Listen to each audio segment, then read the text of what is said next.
Knicks versus Pistons was one of the most electrifying first-round matchups we've seen in a while. From non-stop physicality to high-level shot making, this series featured it all, and that's why out of the 6 games, only one of them was decided by a margin of more than 6 points, with the last 4 games all ending within 1 possession.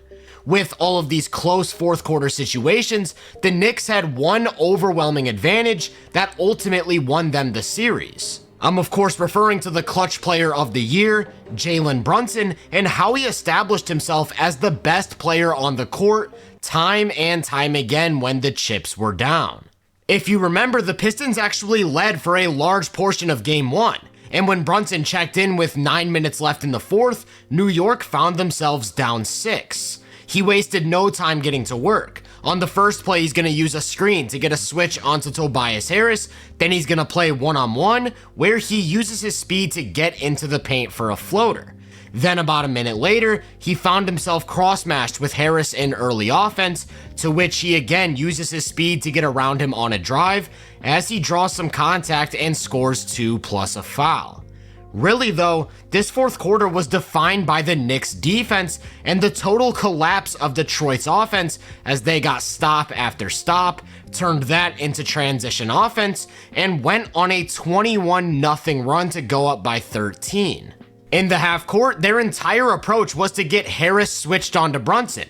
Then they'd clear out for an isolation, and on this one, Duren actually gets called for a 3-second violation. After that, the Pistons went small, with Harris and Thompson at the 4 and 5. And this means that when Harris is switched onto Brunson, in order to avoid a big mismatch, they're going to have to peel switch Beasley onto the wing, but that creates a brief opening for Cat as he throws a beautiful dime to Hart underneath the basket. Every possession down the floor started with a ball screen from Tobias's man. On this one, Schroeder tries to deny the screen, so Brunson just rejects the action and gets a paint touch before finding McHale for an open mid-range jumper. By that point, they were up multiple possessions with about a minute left to go, so they started to milk some clock. And right when Asar least expected it, Brunson hit him with a nasty change of pace to get into the paint, where he got to a tough finish over the top of Harris. Sprinkle in some late game free throws, and you've got the first dominant fourth quarter performance of the series. He had 12 points and 3 assists on 71% shooting, as the Knicks outscored the Pistons by 16 points during his 9 minutes, which was ultimately the deciding factor in giving them a 1-0 series lead. Then we saw a real similar situation in Game 2. They entered the fourth quarter down 8, so this time Thibodeau wasted no time getting Brunson in the game to play the entire 12 minutes. Again, he got right to work in isolation, using a few of his signature hesitation dribbles to freeze Beasley before going to that change of pace to get around him and draw a foul at the basket.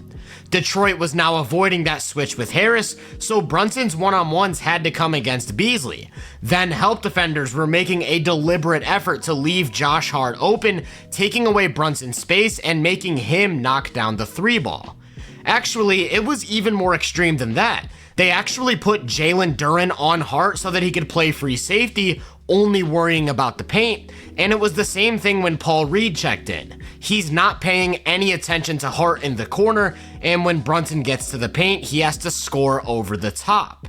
They didn't want Brunson getting near the paint though, so instead of just having Reed play the basket, they sent him to the other side of the floor to load up early, and the Knicks do a good job of making sure OG gets a clean look from the corner, but he's unable to knock it down.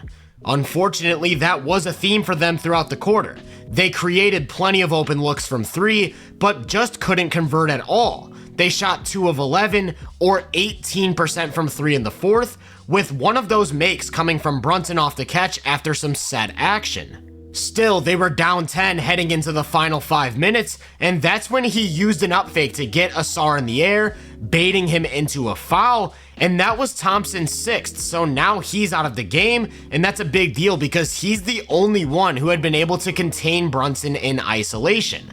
When it's Schroeder, he's got the agility and pressure to make things tough, but Brunson's way too strong for these smaller guards, just bullying his way to his spots. so the Pistons adjusted by sending extra bodies. He couldn't attack without seeing early help or a double, and like I said, the Knicks couldn't make them pay from the three-point line. Again, they got great opportunity after great opportunity but failed to convert, so they weren't able to take the lead. It got to a point where Brunson knew he had to empty the clip to give them a chance, and when the defense is loading up on his driving lanes, that means he's gotta start using the mid-range.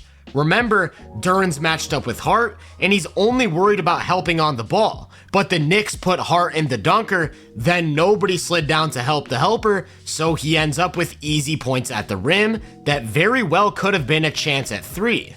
Now it's 94-94, all of the momentum's with New York, and Schroeder hits one of the biggest shots of the series to completely kill the run. Brunson tries to match him with a pull-up three of his own, but his just rims out. Then after a stop, they've got one more chance to tie.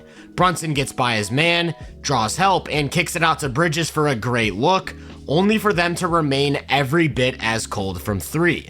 And that ultimately decided game two.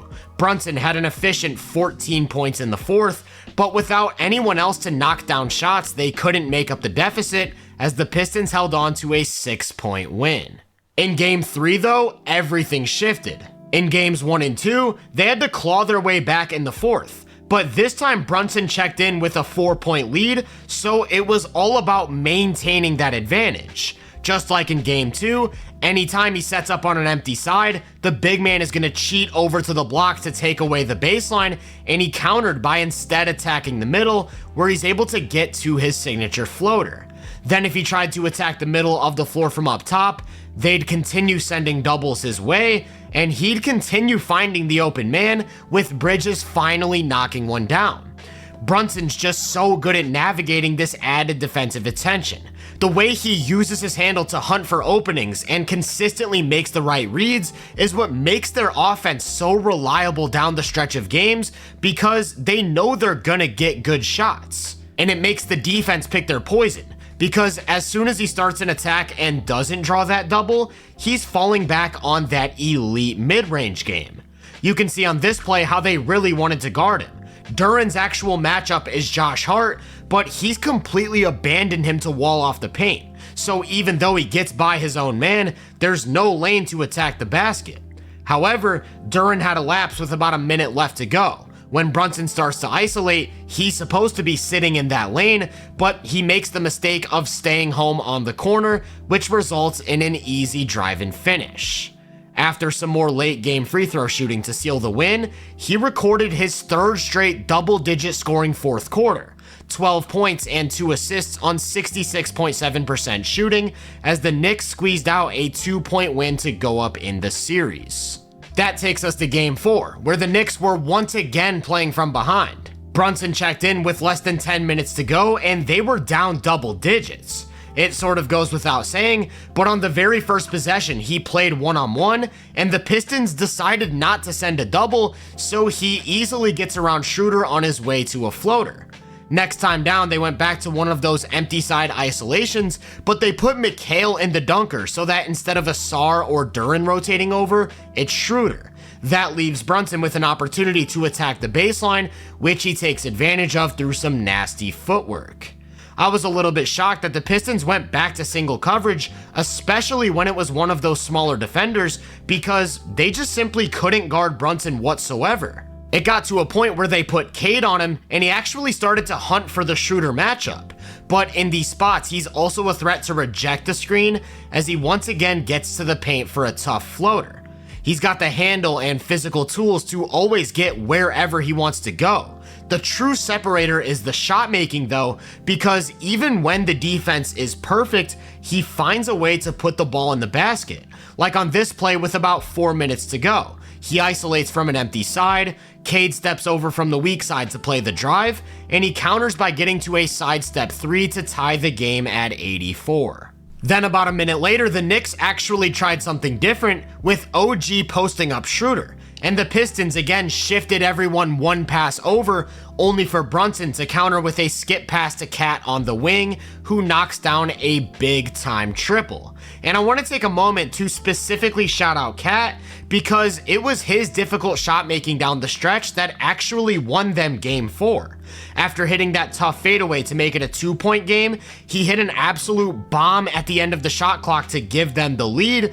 And this is a big deal because if you remember, Brunson was battling an ankle injury throughout this game, so during those final minutes, he was actually struggling to move or create separation.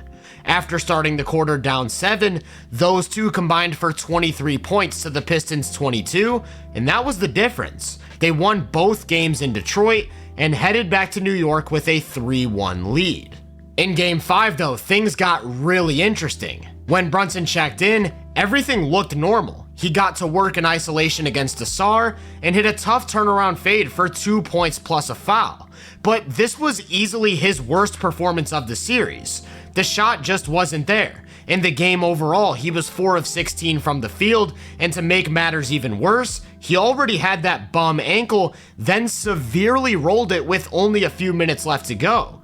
It was so bad that he actually got pulled from the game, and they'd have to close with him on the bench, to which they of course had no sort of offense whatsoever, so they couldn't score for the next 2 minutes.